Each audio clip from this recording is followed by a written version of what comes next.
দেরিতে আসতে বলেছি। আমি বলেছি দাদাকে যে আপনি 11টায় আসবেন, তার আগে আমরা ইতিমধ্যে সমস্ত নেতৃত্ব উত্তরপাড়া, কোন্নগর এবং ব্লক সকালে এই শেষ করলো, এই 1 মিনিট আগে শেষ করে আমরা শেষ করেছি।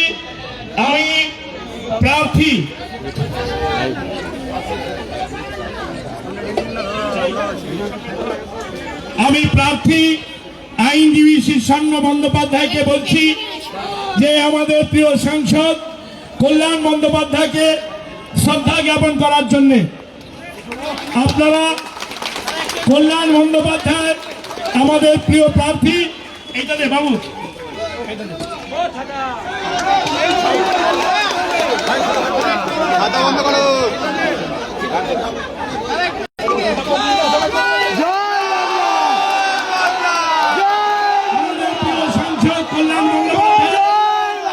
উত্তরপাড়া বিধানসভার প্রিয় প্রার্থী বিগত 11, 16, 21 যেভাবে প্রার্থীদের জন্য এসে ভোট এবং কিভাবে ভোট করতে হবে সেটা বলেছিলেন, একইভাবে আজকে আমাদের প্রিয় সাংসদ কল্যাণ বন্দ্যোপাধ্যায় সেটা বলবেন। আমি ফুল এবং উত্তরীয় দিয়ে ইন্দ্রজিৎ ঘোষ, নিখিল চক্রবর্তী এবং জন তাদেরকে আসার জন্য তারা শীর্ষ নয়, তারা শীর্ষান্ন বন্দ্যোপাধ্যায়কে তারা সম্মান জ্ঞাপন করবেন। উত্তরপাড়া বিধানসভার প্রার্থী শীর্ষান্ন বন্দ্যোপাধ্যায়কে নিখিল চক্রবর্তী, ইন্দ্রজিৎ ঘোষ, ব্লক এবং শহরের জন মল্লিক তারা জনায় জয় বাংলা, জয় বাংলা, এদিকে জয় বাংলা, জয় বাংলা, জয় বাংলা। ঠিক আছে, এবার আমি মাননীয় সাংসদ আমাদের প্রিয় নেতা কল্যাণ বন্দ্যোপাধ্যায়কে 2026-এর নির্বাচন, সেই নির্বাচনে কয়েকদিন আগে এখানে একটা মিটিং হয়েছিল, সেই মিটিংয়ে মাননীয় সাংসদ একটা কথা বলেছিলেন, রাস্তায় কেউ জ্যাম করবেন না, দলের সহকর্মীদের বলছি একটু ভেতরে চলে আসুন, রাস্তায় থাকবেন না। মাননীয় সাংসদ আপনাদের নির্দেশ দিতে বলেছেন, রাস্তায় কেউ থাকবেন না, একটু ভেতরে চলে আসুন।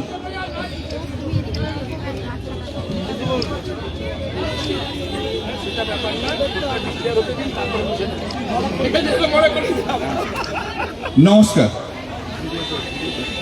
আসন্ন বিধানসভা নির্বাচনে তৃণমূল কংগ্রেসের আজকে যে প্রস্তুতি সভা এবং কর্মী সভা, সেই কর্মী সভায় উপস্থিত রয়েছে আমাদের প্রার্থী, সর্বভারতীয় তৃণমূল কংগ্রেসের প্রার্থী শ্রী শীর্ষান্ন বন্দ্যোপাধ্যায়, আছে আমাদের উত্তরপাড়া মিউনিসিপ্যালিটির চেয়ারম্যান দিলীপ যাদব, স্বপন আসুন, ওপরে কোন্নগর মিউনিসিপ্যালিটির চেয়ারম্যান স্বপন দাস,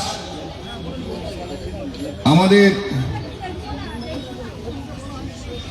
উত্তরপাড়া মিউনিসিপ্যালিটির সমস্ত কাউন্সিলর বৃন্দ, কোন্নগর মিউনিসিপ্যালিটির সমস্ত কাউন্সিলর বৃন্দ এবং তৎসহ আমাদের তৃণমূল কংগ্রেসের সভাপতি উত্তরপাড়া শহর, তাই তো ইন্দ্রজিৎ ঘোষ, কোন্নগর শহরের সভাপতি জন, আছে আমাদের প্রিয়াঙ্কা অধিকারী যুব সভানেত্রী, আছে নবগ্রামের প্রধান সোমা, আছে তো সোমা, কই সোমা আছে, অপু আছে নবগ্রামের, আমাদের কানাইপুরের সভাপতি ভবেশ, তো ভবেশ আছে, প্রধান আছে আমাদের কণিকা, আছে আমাদের রঘুনাথপুরের সভাপতি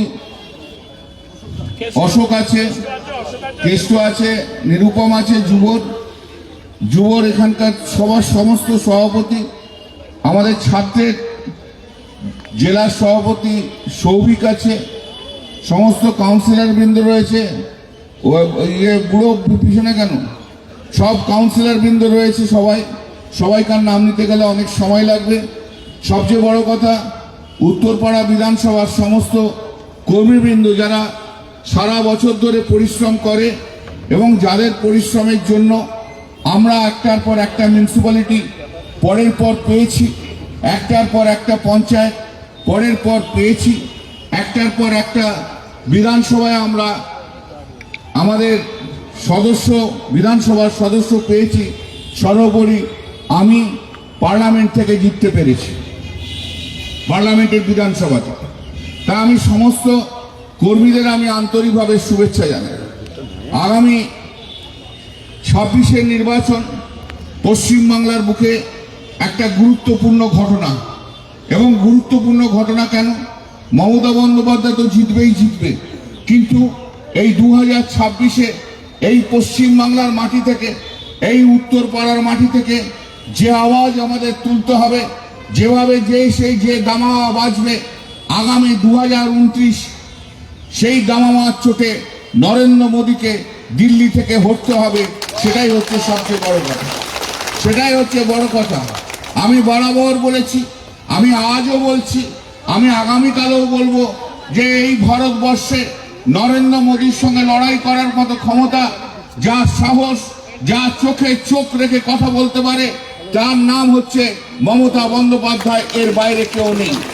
সেই জায়গা থেকে আমাদের দাবিকে, আমাদের ইমোশনকে, আমাদের ভাবধারাকে, আমাদের সমস্ত কিছু লড়াইকে তার বাস্তবায়নে রূপায়িত করতে হলে আগামী দিনে এই পশ্চিমবাংলায় 230 থেকে 40টা সিটে জিতিয়ে নরেন্দ্র মোদীকে বুঝিয়ে দিতে হবে এ বাংলার মাটি দুর্জয় ঘাঁটি, ভারতবর্ষের মাটি দুর্জয় ঘাঁটি। এ ঘাঁটিতে তোমার মতো চতুর আদমির দরকার নেই, যারা গণতন্ত্রকে ধ্বংস করে, যারা হিন্দু মুসলমানের মধ্যে লড়াই লাগিয়ে দেয়, যারা ইলেকশন কমিশনকে নিজের মধ্যে ইখতিয়ারের মধ্যে ধরে, যারা সম্পূর্ণভাবে নিরপেক্ষতাকে নষ্ট করে দেয়, তাদের বিরুদ্ধে লড়াই, মোদীর বিরুদ্ধে লড়াই, অমিত শাহের বিরুদ্ধে লড়াই। ভারতীয় জনতা পার্টিকে এই বাংলার মাটিতে নিঃশেষ আমাদের করতেই হবে। এমন ভাবে নিঃশেষ করতে হবে যেন ভারতবর্ষ বলে যে আমাদের কাউকে দরকার নেই, আমাদের শুধু মমতা বন্দ্যোপাধ্যায় থাকবে। আর আমরা এই ভারতবর্ষের মাটিতে মমতা বন্দ্যোপাধ্যায়ের বিরুদ্ধে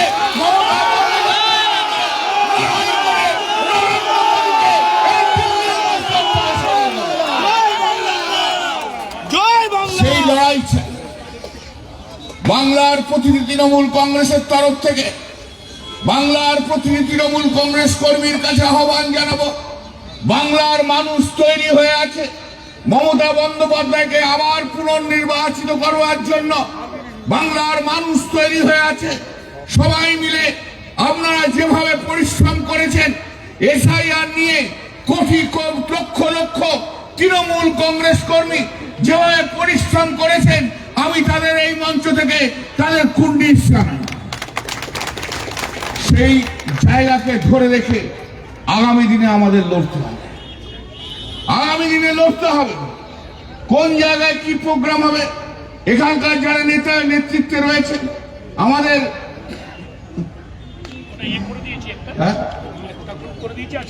জানা কি হবে প্রোগ্রাম। দিলীপ আছে, স্বপন আছে, ইন্দ্রজিৎ আছে, সমস্ত নেতৃত্ববৃন্দ যারা আছে যেখানে যেখানে সবাই আছে। একটা জিনিস মনে রাখবেন, এবং আমি আজকে 16 বছরে সেই জিনিস মেনটেন করেছি। আমি শীর্ষন্যকেও বলবো সবাই এইটা মেনটেন করতে। সবাই সমান আমার কাছে। কেউ ভাবে যে উনি তো বেশি কাছে আছেন, আরে উনি তো বারবার চান, আমি কি করতে পাবো? তাদের জন্য একটাই কথা বলি, যারা কাছে আছে তারা কাছে থাক, তারা তো পারে না জানিতে, তাহাদের চেয়েও তুমি কাছে আছো আমার হৃদয় খালি। আমি এই 17 বছরের মধ্যে হুগলি শ্রীরামপুর পার্লামেন্টে কোন কর্মী নেই যার সঙ্গে আমার দেখা হয়েছে, কোন কর্মী নেই যে আমার কাছে এসেছে কিছু না কিছু বলেছে। যতটা পেরেছি ততটা রেখেছি। শুধু নিয়ম শৃঙ্খলার বাইরে যারা চলে গেছে তাদেরকে বলেছে নিয়ম শৃঙ্খলার মধ্যে ঢুকে, তারা কিন্তু আমার সঙ্গে থাকতে পারে। পার্টি ডিসিপ্লাইন দিতে হয়। মান অভিমান থাকবে, এটা তো কোনো বড় কথা না, কিন্তু টার্গেটটা নো ইমোশন নাথিং। এবং আমার সঙ্গে কারুর কোনো ডিফারেন্স নেই। 17 বছরে কেউ বলতে পারেনি যে কল্যাণ ব্যানার্জির সঙ্গে আমার ডিফারেন্স হয়ে গেছে। কাদের হয়েছে? যারা অত্যন্ত উচ্চাকাঙ্ক্ষী, সব চাই, পঞ্চায়েত চাই, জেলা পরিষদ চাই, কর্মাধ্যক্ষ চাই, এমএলএ চাই, তাদের হয়েছে। একটা জায়গায় গিয়ে জানতে হয় যে আমি কত দূর পেতে পারি। এই জায়গাটা জানতে হয়। অতএব যারা সেই জায়গা মেনে নির্বাচন করে, আমি তাদের জন্য, আমি তাদেরকে সেলাম জানাই, সেলাম জানাই।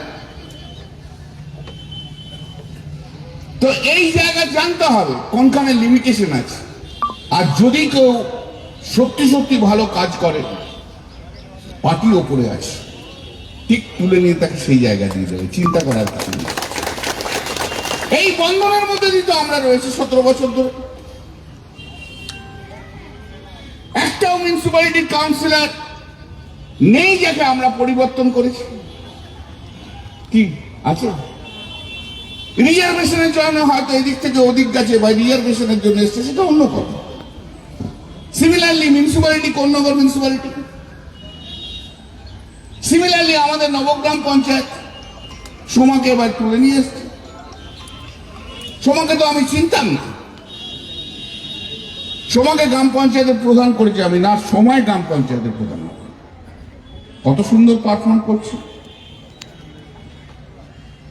আমাদের কানাইপুরে মনিকা, কণিকা, হ্যাঁ, ও শাড়ি পরলে বলি মনিকা, আর অন্য কিছু পরলে কি বলে ঘাগড়া কি যেন পরে, তখন বলি কণিকা। ঠিক তো, এই কণিকা ভবেশের পার্টনারশিপে কি সুন্দর কানাইপুর আজ তৈরি হয়ে গেছে। এটা মানতে হবে। এগুলো কোথাও কেউ দাঁত ফোটাতে পারবে না, আমি বলে দিচ্ছি। আমাদের তৃণমূল কংগ্রেস কর্মীরা এতটাই স্ট্রং, এতটাই স্ট্রং।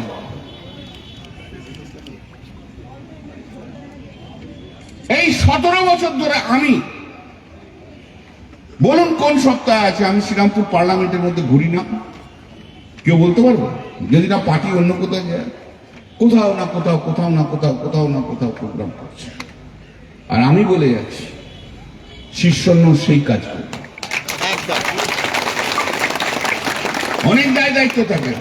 আপনাদের চিন্তা করার কিছু নেই, বামাদের চিন্তা করার কিছু নেই। বড় বড় হোর্ডিং দিয়েছেন তো। উত্তরপাড়ার প্রার্থীকে কি বিধায়ককে আবার দেখতে পাবে? নিশ্চয়ই দেখতে পাবে, চিন্তা করবেন না। উত্তরপাড়ার বিধানসভার মানুষ পরিযায়ী প্রার্থীকে একদম পছন্দ করে না। পরিযায়ী প্রার্থী একবার নন্দীগ্রামে দাঁড়িয়ে হেরেছে, তারপর আবার এখানে চলে এসেছে। আবার আমি তো এখন থেকেই বলেছি, আপনি এর পরের বার কোন সিটে দাঁড়াবেন সেটা ঠিক করে রাখবেন, ঠিক কিনা?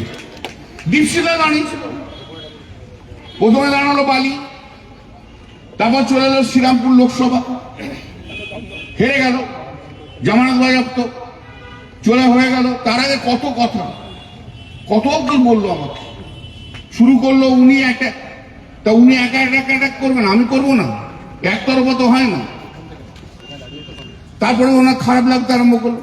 আরে অ্যাটাকটা করার সময় আপনার মনে ছিল, মনে করতো তো কাকে অ্যাটাক করছি, এর নাম কল্যাণ ব্যানার্জি, এটাকে মনে করতো। কাকে অ্যাটাক করছি এটা তো মনে করুন। হ্যাঁ, তো আমি কি বলছি? আমি বলিনি, আপনি বলেছেন। আপনি কোথায় ভিডিও করেছেন, কোথায় বলেছেন আমার বড় দুঃখ যে আমাকে সবাই কালো কালো বলে। তাহলে আমি বলেছি? আরে আপনি বলেছেন। আর আমার নামে চালাচ্ছেন বিভিন্ন চ্যানেলে যে বললাম না যে আমাকে স্কিন নিয়ে কথা বলছে, এই কথা। আরে আমি বলেছি? আপনি বলেছেন। আপনি বলেছেন যে আমাকে আমার বড্ড দুঃখ কালো কালো বলে। তাহলে ভাই কালো কালো বলে, তা আমি একটু শুনেছিলাম কালো কালো করিস না ও কলেজি, সে কথা বলেছিলাম। আমি বলিনি, আপনি বলেছেন।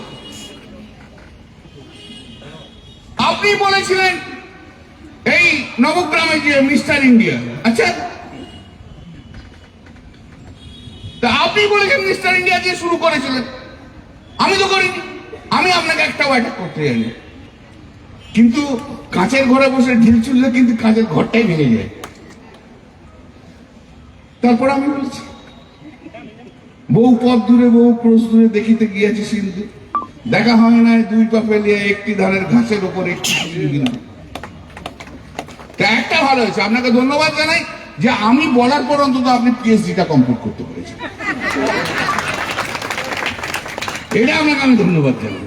যাই হোক, একটা শিক্ষা নিয়েছি। মনে পড়ে আপনার শ্রীরামপুর পার্লামেন্টের কাউন্টিং এর দিনে আপনাকে যেভাবে সবাই প্যাক খাচ্ছিল, আপনি যখন কাউন্টিং এ যখন হাঁটছিলেন, আমি একমাত্র লোক আপনাকে যে মাছিছিলাম, মনে পড়ে?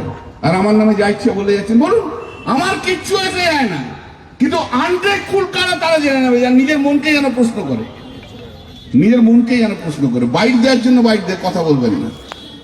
এই যে দীপশিতা যে প্রসঙ্গে আসছিল, দাঁড়ালো এখানে শ্রীরামপুর, তার আগে বালি দুবারই হারলো, হ্যাটট্রিক করতে চলেছে, এবারে হারের হ্যাটট্রিক, পেন্ডুলামের মতো সিপিএম ওকে দোলাচ্ছে, এবারে ফেলে চুড়ে ফেলে দিল কোথায়? দমদম। গঙ্গার এধার থেকে গঙ্গার ওধার।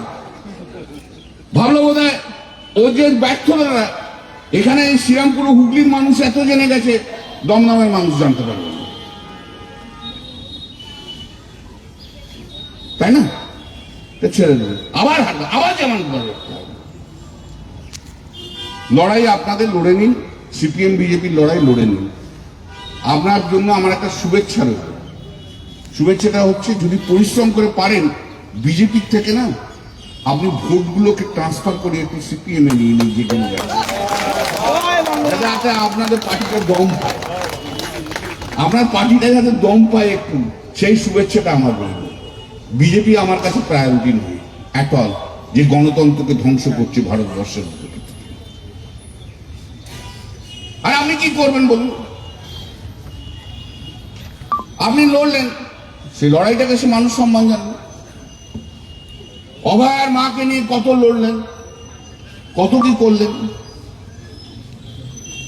গাড়ি ফাড়ি আটকে ভালো নাটক ফাটক করলেন, ঠিক আছে ভাই করুন।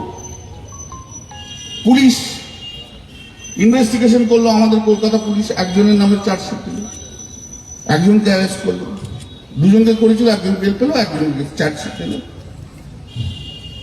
আপনারা সিবিআই চাইলেন অভয়ার মাকে নিয়ে গিয়ে, সিবিআই চাই, সিবিআই চাই, সিবিআই হলো, আপনাদের কথা মতো হলো। সিবিআই ইনভেস্টিগেশন করলো, করে সেই একটা লোকই এগেনস্টে চার্জ ছিল, যাকে কলকাতা পুলিশ অ্যারেস্ট করেছিল, কিছুই করতে পারলেন না। তারপর আবার আপনারা হাইকোর্টে গেলেন, বলে রি-ইনভেস্টিগেশন করতে হবে। হাইকোর্ট সে অর্ডারও দিল না, আপনাদের লয়াররা গেল, সিপিএম এর লয়াররা গেল, আপনারা লড়লেন। এমন একটা দেখান যে সিপিএম একমাত্র পার্টি, সেটাও রয়েছে। আপনারা অভয়ার মাকেও আটকাতে পারলেন না, যাক পার্টি উড়ে গেল। তো আপনারা কাউকেই আটকাতে পারছেন না, কাউকেই আটকাতে পারছেন না, বেকার লড়ছেন। জানুন আগে, যার জন্য আপনারা পা দিচ্ছেন না, সেই বলছে আটাটা বাই বাই, আবার যেন দেখা পাই বলে চলে যাচ্ছে। আমরা অভয়ের মাকেই রাখতে পারি না, আপনাদের বিরুদ্ধে যাতা কথা বলছে। ভাবুন, ক্যাপাবিলিটি ক্যালিভারে কোন জায়গায় চলে গেছেন আপনারা, চিন্তা করবেন না।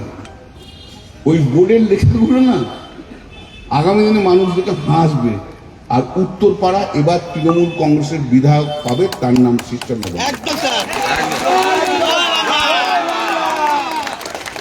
আমি যখন প্রথম 2001-এ বিধানসভা নির্বাচনে দাঁড়াই, আজকে সকালবেলা আমার সেই কথাটাই মনে পড়েছিল। আসানসোল সিদ্ধার্থ শঙ্কর রায় খোলা মঞ্চ থেকে শুধু একটাই কথা বলে গেলেন, যে আমি দীর্ঘদিন রাজনীতিতে আছি, আমি দীর্ঘদিন প্রফেশনে আছি, আর আমি আপনাদের কাছে বলে যেতে পারি, ভারতবর্ষের রাজনীতিতে আগামী দিনে এই কল্যাণের অনেক কন্ট্রিবিউশন হবে। আর যেহেতু ও আমার জুনিয়র, জানবেন সব ধর্মের মানুষকে একসঙ্গে নিয়ে চলবে। যদি কোনো ধর্মের মানুষ কখনো আঘাত পায় তার জন্য। সিদ্ধার্থ রায় সেদিন এই কথা বলে গেছিলেন। তার পরবর্তীকালে নিশ্চয়ই আমি প্রমাণ করতে পেরেছি, তাই তো আমি 4 বারের সাংসদ, তাই তো আমি ওয়াকফের জন্য লড়ি, তাই তো আমি রিজানুর রহমানের জন্য লড়ি। আমার মধ্যে সেই সংবিধানশীলতা আছে, আমার মধ্যে সেই সাংবিধানিক জ্ঞান আছে।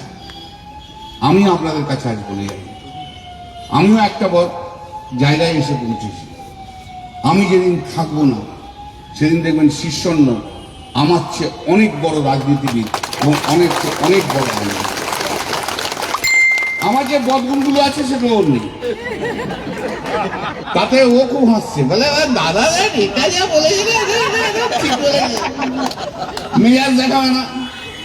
হ্যাঁ তুই জানো তুই সবচেয়ে বেশি খুশি না দাদা? হ্যাঁ মৃদুভাষী, খুব ভালো ছেলে, আমার ছেলে বলে বলছি, সত্যি ভালো। Is very good, is very good. ও মিরাজটা ওর মায়ের মতো পেয়েছে, লড়াইটা আমার মতো পেয়েছে, ঠিক আছে? সংযত কথাবার্তায়, আমার মতো ঠোঁট কাটা না। তোকে কখনো বলবে না তোমার দ্বারা হবে না। হ্যাঁ ভালো লেগেছে? আচ্ছা, কার কার ভালো লাগেনি হাত করে তো? তোমার ভালো লাগেনি? ও আচ্ছা ঠিক আছে, না আমি জিজ্ঞেস করছি। তো যাই হোক, শীর্ষণ্য খুব ভালো ছিল, এইটুকু আমি বলে বলি। এবং ও আজকে নয়, ও কিন্তু 2005-এ ওর হ্যাঁ না না ইলেকশন তো 2001-এ আসানসোল আমার সঙ্গে করেছে, অত ও জানে, খুঁটিনাটি জানে। আমি যা কখন বলছি, শোন না একটা ডায়েরি নিয়ে বেরোবি, কার কি বলছে সেগুলো লিখবি। বলো আমি জানি, আমি তো করছি, আমি তো 2001-এ তোমার সঙ্গে নির্বাচন করেছি, আমি দেখেছি, অত অনেকগুলো নির্বাচন করেছে। 2005 থেকে ও তৃণমূল ছাত্র পরিষদ করে। এই সিপিএম এর হাতে মার খেয়েছে, এই মীনাক্ষীদের পার্টিদের কাছে মার খেয়েছে, জেলে ঢুকিয়ে দিয়েছিল সিপিএম। আজকে গণতন্ত্রের কথা বলতে এসছেন, লজ্জা করে না আপনাদের?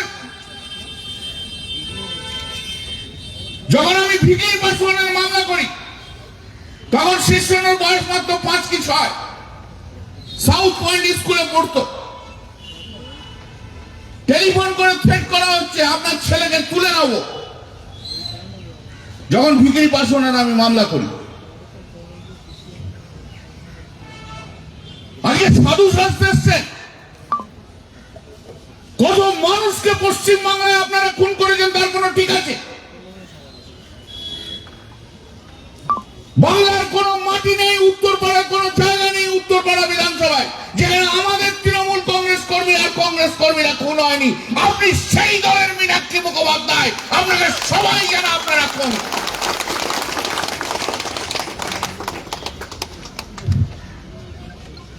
হাজার হাজার ছেলেকে আপনারা খুন করেছে, লাখো লাখো একর জমি চাষ আপনারা বন্ধ করে দিয়েছে, হাজার হাজার পুকুর, পশ্চিম বাংলার পুকুরে আপনারা বিষ মিশিয়ে মানুষকে মেরেছেন। আপনারা আপনাদের নগণ্য রূপ সবাই তার জানা আছে।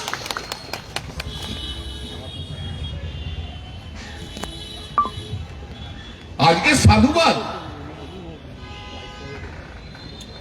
কোথায় ছিলেন সেদিন যেদিন রিজানুর রহমানকে খুন করে মারা হয়? সেদিনকে আপনার মতো মহিলাদের তাদের বুক জাগ্রত হয়নি? কোথায় ছিলেন সেদিন যেদিন নন্দীগ্রামে সন্ধ্যে 6টা থেকে সকাল 6টা পর্যন্ত 50 জন মহিলাকে সিপিএম এর কমরেডরা ধর্ষণ করে? তবে সেদিন মীনাক্ষী মুখোপাধ্যায় আপনি কোথায় ছিলেন?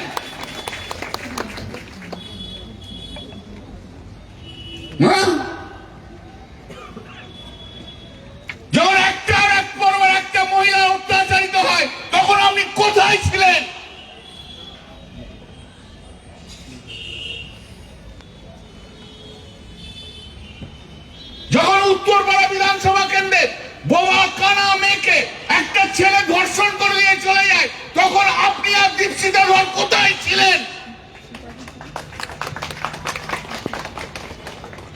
আমি ছিলাম, আমার তৃণমূল কংগ্রেসের সমস্ত কর্মীরা তাদের পাশে ছিল,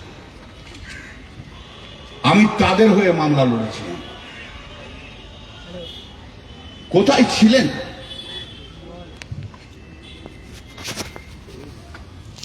কোথায় ছিলেন সেদিন, যেদিন আপনাদের বাপ দাদুরা দিনের পর দিন পশ্চিম বাংলার মাটিতে একের পর এক খুন করে গেছে, একের পর এক ধর্ষণ করে গেছে, তখন কোথায় ছিলেন সেই কমরেডরা? কুলটির মুখে আপনারা যখন তৃণমূল কংগ্রেসের লোকেদের ওপর অত্যাচার করেছেন, 2001 থেকে 2006 আমি আসানসোলের এমএলএ ছিলাম, তখন আপনারা কোথায় ছিলেন? কোথায় ছিলেন? গণতন্ত্রের কথা বলছেন। 2001 নির্বাচিত হওয়ার পর তার 6 মাসের মধ্যে বিধানসভা চলছে, আমাকে মলয় ঘটককে, মানিক উপাধ্যায়কে, 3টে এমএলএ কে অ্যারেস্ট করে নিয়ে চলে গেল।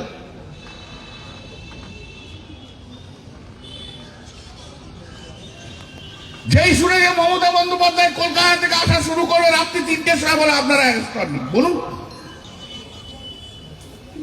এই আপনাদের গণতন্ত্র? কুলটিতে আপনাদের কমরেডরা কত মানুষকে মেরেছে আমি জানি।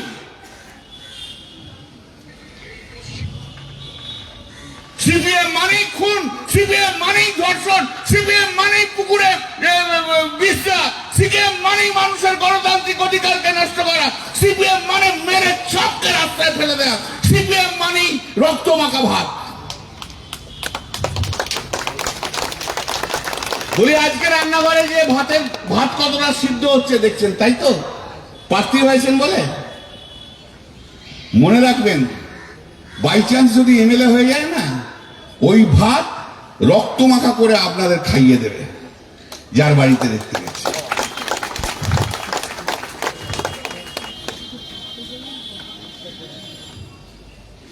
কোথায় ছিলেন? আপনাদের তো অনেক মহিলা এমএলএ ছিল, কবে কোন দিন মহিলা নির্যাতনের সময়, মহিলা যখন ধর্ষণ হয়েছে, তাদের পাশে যে দাঁড়িয়েছেন বলুন তো? আজকে এসে গণতন্ত্রের কথা বলছেন। সব খুনি ধর্ষণকারী কমরেডদের সব নাতি নাতিরা এখন এসে পৌঁছেছে। সমস্যা কি জানেন? আপনাকে আমি যতই সম্মান দিতে যাই না কেন, আগামী 50 বছর আপনাদের সিপিএম এর কোন জায়গা পশ্চিম বাংলায় কোন জায়গা হবে না। সেটাই হচ্ছে আপনার সমস্যা। আপনার সঙ্গে আমার কোনো ব্যক্তিগত ব্যাপার না, অনেক ছোট আপনি, কিন্তু সমস্যা হচ্ছে এখানেও সব দেখেছে। সুচিনাথ মহারাজ কি বিধায়ক ছিল, সব দেখেছে, তার গুণ কীর্তন সবাই জানে, চিন্তা করবেন না। ছিলেন তো আপনারা 34 বছর ধরে, 2011 পর্যন্ত ক্ষমতায় ছিলেন। উত্তরপাড়ায় লাইট টিম টিম টিম টিম টিম টিম টিম টিম টিম টিম করে জ্বলছে,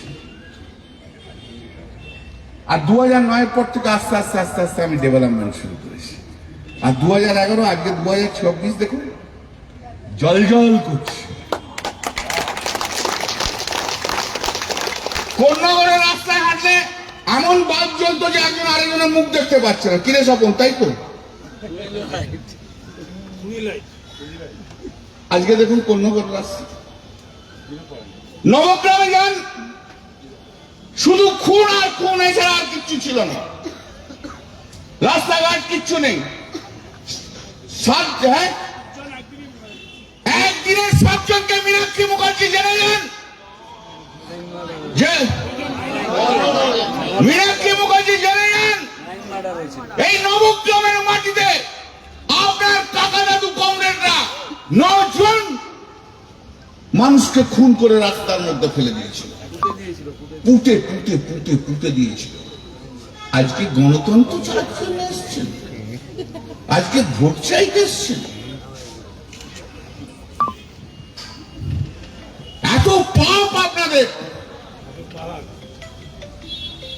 পূর্বপুরুষ কমরেডরা করে গেছে, সেই পাপ ধুতে ধুতে ধুতে ধুতে ধুতে ধুতে আপনাদের 50 বছর লেগে যাবে। খুব ডায়লগ বলতে ভালোবাসি, বলুন। প্রেস থাকলে একটু বেশ সুন্দর করে বলতে ভালোবাসি, বলুন। কিন্তু আপনার মুখের ভাষা কিন্তু আমাদের সবাইকার দেখা আছে। যা মুখের ভাষা আপনার, যে ভাষাতে আপনারা গালাগাল দেন, আপনি মানে বিধায়ক হননি তাতেই এত গালাগাল, ক্যান্ডিডেট তখন হননি। কি বলবেন, কাকে কি বাচ্চা বলবেন, কাকে কি মুখ বলবেন, ভগবান জানে আপনার মুখের ভাষা। কি মুখের ভাষা, আহা!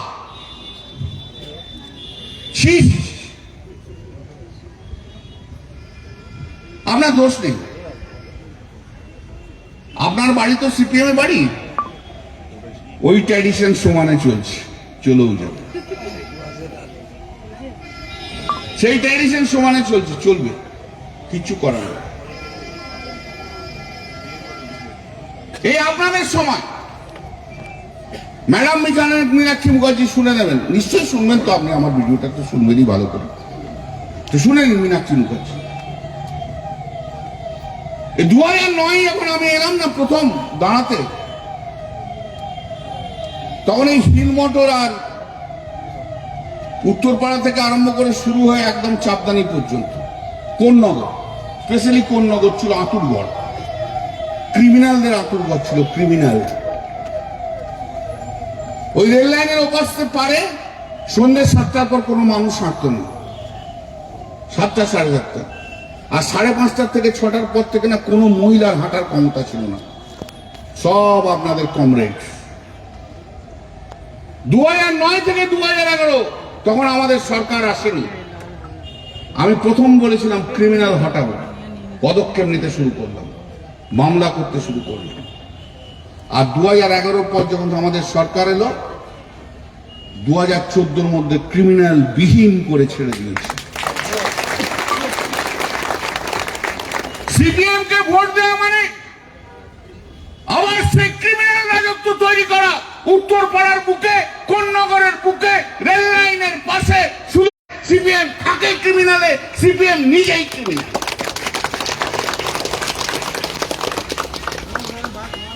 মেহনত করে আমরা করেছি। এই আমার যত তৃণমূল কংগ্রেস কর্মী আছে উত্তরপাড়া বিধানসভা, সবাই এসে বলে আমাকে, দাদা মাথার ওপর তো আপনি আছেন, আপনি শুধু বলে দিন, তারপর আমরা দেখে নিচ্ছি ক্রিমিনালদের কিভাবে সঙ্গে লড়াই করতে।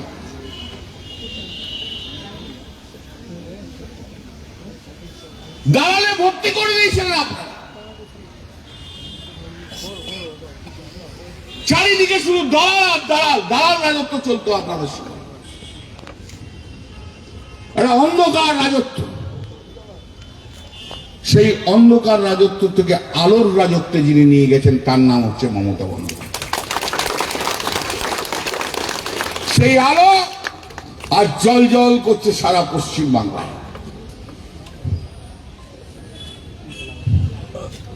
যুবশ্রী দিয়েছে বলে কত ব্যঙ্গ করছে না, 1500 টাকায় কি হবে, তাই না?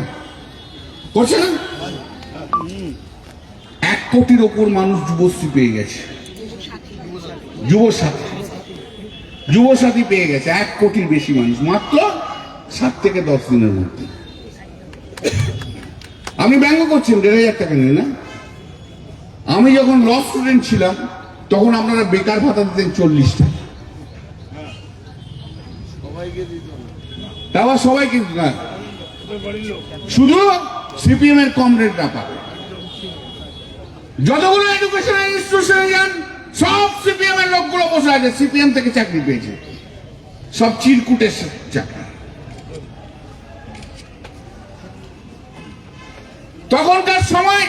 তখনকার সময় যে পেনশন দেওয়া হতো, ফ্রিডম ফাইটার্স পেনশন, সেই নিয়ে মামলা হয়েছে, আমরা জিতেছি। সব চিরকুটে লিখে আসতো কি না, আমার সঙ্গে 1964 সালে এই ছেলেটি আমার সঙ্গে তেভাগা আন্দোলনে ছিল, এমএলএ মন্ত্রীর চিঠি, তাকে পেনশন দেবে। আর মীনাক্ষী মুখার্জির আবার চিরকুটেই চাকরি।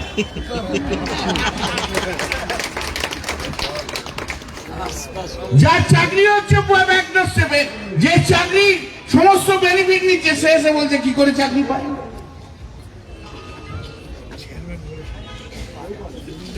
আপনারা 32,000 লোকের চাকরি খেতে চেয়েছিলেন, আর আমি একা লড়াই করে 32,000 লোকের চাকরি রেখে দিয়েছি। এটাই হচ্ছে তোমার।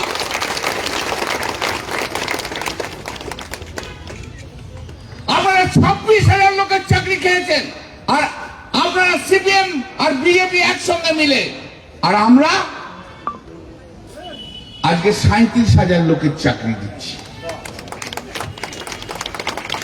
সেই চাকরি যখন দিচ্ছি, যখন চাকরির প্রসেস চলছে, দিনের পর দিন মামলা, আটকাও আটকাও আটকাও, সুপ্রিম কোর্ট পর্যন্ত যে আজকে আমি লড়ে তাদের সেই 37,000 ছেলের চাকরি দিচ্ছি। এই সিপিএম কতগুলো মামলা করেছে জানেন? চাকরিগুলো যাতে না হয় এই 37,000 ছেলে। জেনে নিন, আজকের প্রজন্ম জেনে নিন। সে তো পুরনো টিচাররাও পাবে, আজকের প্রজন্মের টিচাররাও আছে।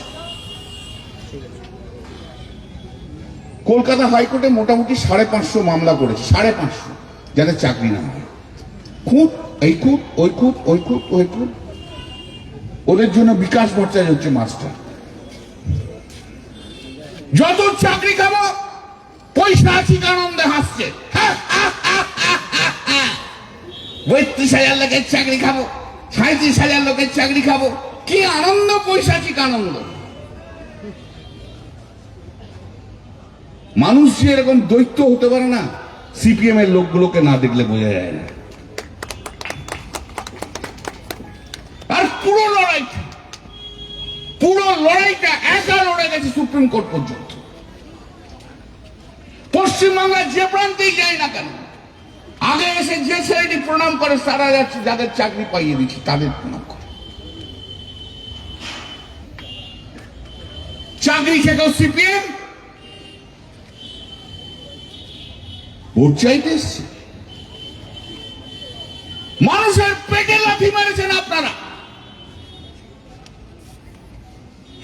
মানুষের পেটে লাথি মেরেছেন।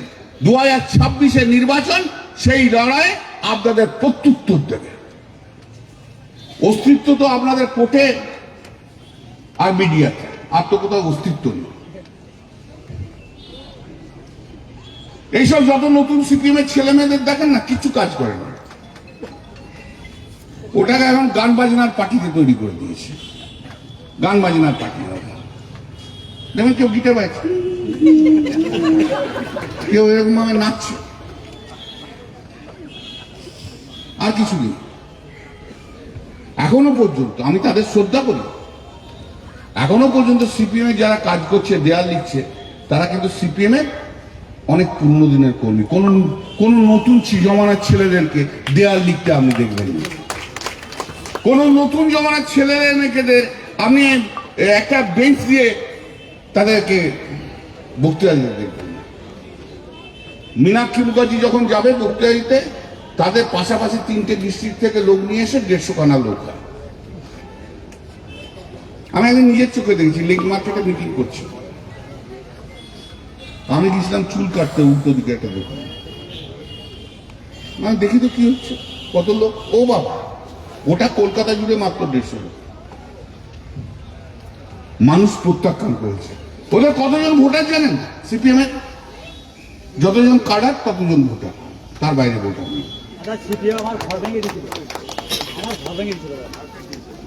তোমার কেন এরকম অনেক ঘর ভেঙে দিচ্ছে, অনেকের ঘর ভেঙে দিচ্ছে। আর ভারতীয় জনতা পার্টি, ওরা তো নির্বাচনের সময় আসে আর নির্বাচনের পর চলে যায়। এখন লড়াই হচ্ছে কে টিকিট পাবে, কে টিকিট পাবে, কে কতটা এগিয়ে, কে কতটা এগিয়ে, কে কতটা এগিয়ে। দুবার গোহারান হেরে যে এখনো বলছে যে আমি দাঁড়াবো উত্তরপাড়ায়। ভাবুন, ক্যান্ডিডেটই নেই, মানুষের ভরসাই চলে গেছে, মানুষের ভরসাই চলে গেছে। এসআইআরে সারা পশ্চিম বাংলার মানুষকে লাইনে দাঁড় করে দিল। 2016 থেকে 26, এই 10 বছরে, এই 10 বছরে 10 বার ভারতবর্ষের মানুষকে লাইনে দাঁড় করানো, তার নাম হচ্ছে নরেন্দ্র মোদী। প্রথম হলো ডিমনিটাইজেশন, মনে আছে? সব দাঁড় করে দিল। তারপর চলে এলো আধার কার্ড। আধার কার্ড না হলে তোমার কিছু পাবে না, সবাইকে লাইনে দাঁড় করে দিল। তারপর চলে এলো কোভিড ভ্যাকসিনে লাইনে দাঁড়াও। এরকম পর ঘটনা 10 বার লাইনে দাঁড় করে দিল।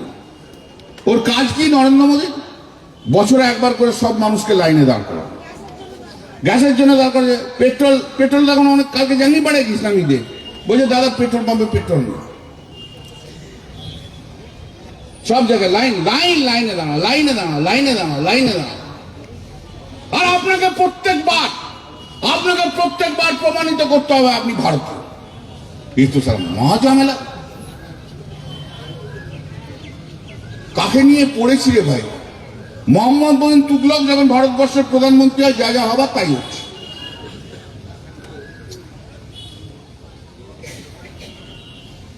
ভাবুন দেখুন, এই শীর্ষণ ওকে পর্যন্ত ডাউটের কথা বন্দ্যোপাধ্যায় ব্যানার্জি আর বন্দ্যোপাধ্যায়। ভাবুন তো, তুমিও তাই? ও অনেকে আছে। কি কারবার, কাউকে বিশ্বাস নেই। যে মানুষ যে রাজা হয় না, তার মনটা বড় হতে হয়। যে রাজা হয় তাকে প্রোটেক্ট করতে হয়। সেই রাজা নিজেই প্রশ্ন করছে প্রজাকে, তুমি কি ভারতীয় ভাই? যার ভোট নিয়ে জিতে প্রধানমন্ত্রী হলো, তাহলে কি প্রশ্ন করছে, আচ্ছা তোমরা ভারতীয় তো? এতদিন পর্যন্ত কি ছিল? জনতা ঠিক করবে সরকার কে হবে, তাই তো? জনতা ঠিক করবে সরকার কে হবে। এটা হচ্ছে ভারতবর্ষের সংবিধানের, এই যে গণতন্ত্র বলি, তার মূল কাঠামো হচ্ছে এই জায়গাটা। এটার উপর দাঁড়িয়ে ভারতবর্ষের গণতন্ত্র, ভারতবর্ষের সংবিধান। মানুষ আগে, সেই জনতা ঠিক করবে সরকার। এখন নরেন্দ্র মোদী ঠিক করছে ইলেকশন কমিশনের মাধ্যম দিয়ে কারা কারা আমাকে ভোটার হবে, কারা কারা আমাকে শুধু ভোট দেবে। যারা আমাকে ভোট দেবে না তাদের ভোটার লিস্ট থেকে নাম্বার দিতে। এই তো কথা, ছোট্ট সিম্পল জিনিস। এটা ছোট্ট সিম্পল জিনিস। আগে জনতা ঠিক করতো সরকার কে হবে, এখন নরেন্দ্র মোদী সরকার ঠিক করছে কারা ভোটার হবে। এই তো, এটা ছোট্ট জিনিস। ভারতবর্ষের সংবিধানে, ভারতবর্ষের গণতন্ত্রের মূল লক্ষ্যটা কোথায় জানেন? এত সাংবিধানিক,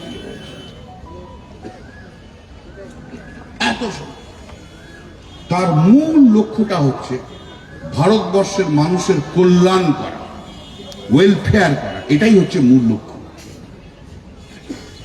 সেই মূল লক্ষ্য থেকে বিচ্যুত হয়ে গেছে। মানুষের কল্যাণ নয়, অকল্যাণ। এত ক্ষমতার লোভ, এত অ্যারোগেন্ট, আনবিলিভেবল অ্যারোগেন্ট। ইংরেজিতে একটা কথা আছে, অ্যাবসলিউট পাওয়ার করাপ্টস অ্যাবসলিউটলি। প্রচুর ক্ষমতা তাকে কোরাপ্ট করে। কোরাপ্ট মানে শুধু টাকা নয়, কোরাপ্ট মানে ক্ষমতার যখন অপব্যয় করা হয় তাকেও বলে কোরাপ্ট। আজকে সেই জায়গায় ভারতবর্ষ দাঁড়িয়ে আছে। এই ক্ষমতা তো পণ্ডিত জওয়াহরলাল নেহরুর ছিল, এই ক্ষমতা তো মনমোহন সিং এরও ছিল। কই, তারা তো ক্ষমতার অপপ্রয়োগ করে ভারতবর্ষের মানুষকে 10 বার 10 বছরের লাইনে দাঁড় করায়নি। তারা তো গণতন্ত্র নষ্ট করেনি, তারা তো ভারতবর্ষের কাঠামোটাকে তৈরি করে গেছে। পণ্ডিত জওয়াহরলাল নেহরু তো প্রতিদিন গালাগাল দেয় পার্লামেন্টে। আরে পণ্ডিত জওয়াহরলাল নেহরুকে আমি দেখিনি, কিন্তু তাকে তো সম্বন্ধে শুনেছি, পড়েছি। পণ্ডিত জওয়াহরলাল নেহরু না হলে কি ভারতবর্ষ আজকে এই জায়গায় এসে দাঁড়াতো? কিভাবে এই দেশ গণতান্ত্রিক পদ্ধতিতে চলবে, তার কাঠামোটাকে তৈরি করে দিয়ে গেছিল পণ্ডিত জওয়াহরলাল নেহরু। ডক্টর বি আর আম্বেদকর, আর আজকে সেখানে তুমি আঘাত করছো। যে মানুষ মারা গেছে সেই মানুষের সম্বন্ধে সমালোচনা করলে কি ভালো লাগবে? আর যদি আমি এখানে দাঁড়িয়ে দাঁড়িয়ে 1 ঘন্টা ধরে বুদ্ধদেব ভট্টাচার্যের অপকীর্তির কথা বলে যাই, সেটা কি ভালো লাগবে? সিপিএম পার্টিটাকে আপনাদের মনে করে একবার দেখে নিন, সিপিএম পার্টিটাকে তুলে দেওয়ার জন্য যে ব্যক্তি, তার নাম ছিল বুদ্ধদেব ভট্টাচার্য। কিছু করার নেই। আজকে মমতা ব্যানার্জির উপর রাগ করে কি হবে? আর পশ্চিমবাংলায় দাঁড়িয়ে সিপিএম বিজেপি একসঙ্গে হাতে হাত মিলিয়ে চলছে, বলে তৃণমূলকে হটাতে হবে। কোথায় আপনাদের নীতি? কি আপনাদের নীতি? আপনি অন্য রাজ্যে যে বিজেপির সঙ্গে কথা বলবেন, আর এই রাজ্যে এসে বিজেপির সঙ্গে হাতে হাত মিলিয়ে কি করে তৃণমূল কংগ্রেসকে হাঁটানো যায় তার কথা বলবেন। এটা আপনাদের কি নীতি? কি নীতি? কি নীতি? এটা কোনো নীতি হতে পারে? নীতিবিহীন একটি দলের নাম হচ্ছে সারা সিপিআইএম, আর পশ্চিমবাংলার বিজেপিও তাই। আমাকে অনেকেই জিজ্ঞেস করে, নাম আর বলবো না, ওদের চেয়ে অনেক তাবর তাবর নেতা যারা আছে তারা আমাকে জিজ্ঞেস করে, क्या होगा दादा? को सम्मान करे, ভালোবাসে আমার। कुछ नहीं होगा आप लोग। बोले क्यों नहीं होगा? हमें वो कारण है, आपको कोई संगठन बोल के कुछ नहीं है। दिल्ली से जाके उनके जाके उधर संगठन नहीं बनना सकता है। और दूसरी बड़ा बात है, आपको कोई लीडर नहीं है। बोले लेकिन शुभेंदु, अरे शुभेंदु अधिकारी क्या करेगा? सिर्फ गाली देगा और क्या करेगा? उसको सब काठी का साड़ बोलता है।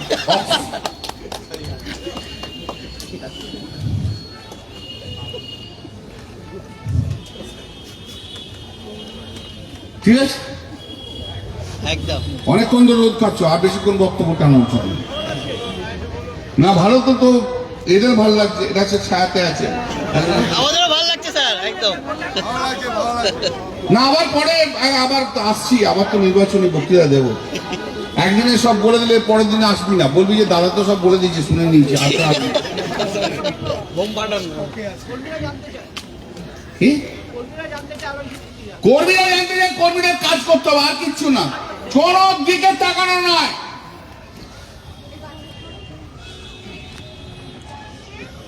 অর্জুনের লক্ষ্যভেদ, যেটা আমি বারবার বলে গেছি। দ্রোণাচার্য একদিন এসে জিজ্ঞেস করলো, কৌরব পাণ্ডবকে ডাকলো। দ্রোণাচার্যের মধ্যে মনে প্রশ্ন জেগেছিল, আমি সত্যি সত্যি শিষ্য করতে পেরেছি কিনা। তা দ্রোণাচার্য এসে বললো, দেখি তীর ধনুক দিয়ে দিই, কে মাছের চোখ মাঠ তুলে নিয়ে আসতে। প্রথমেই ডাকলো দুর্যোধনকে, দেখি দুর্যোধন কি দেখছো? বলছে মাছ দেখছি। বলো খেল, চলে যাও, আর তীর ধনুক চালাতে হবে। তারপর এক এক করে ডাকছে। কেউ বলছে মাছের লাজা দেখছি, খেল, চলে যাও। মাছের মাথা দেখছি, চলে যাও। মাছের পেটি দেখছি, চলে যাও। মাছের গাদা দেখছি, চলে যাও। শেষকালে এলো অর্জুন। অর্জুনকে জিজ্ঞেস করলো, তুমি কি দেখছো? বললো মাছের চোখ দেখছি।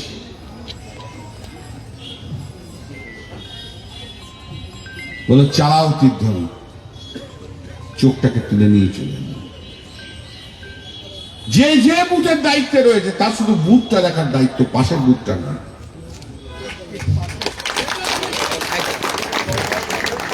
যে যে গ্রামে রয়েছে তার দায়িত্ব গ্রামটা দেখা, পাশের গ্রামটা নয়। পাশের গ্রাম দেখার জন্য অন্য লোক রয়েছে।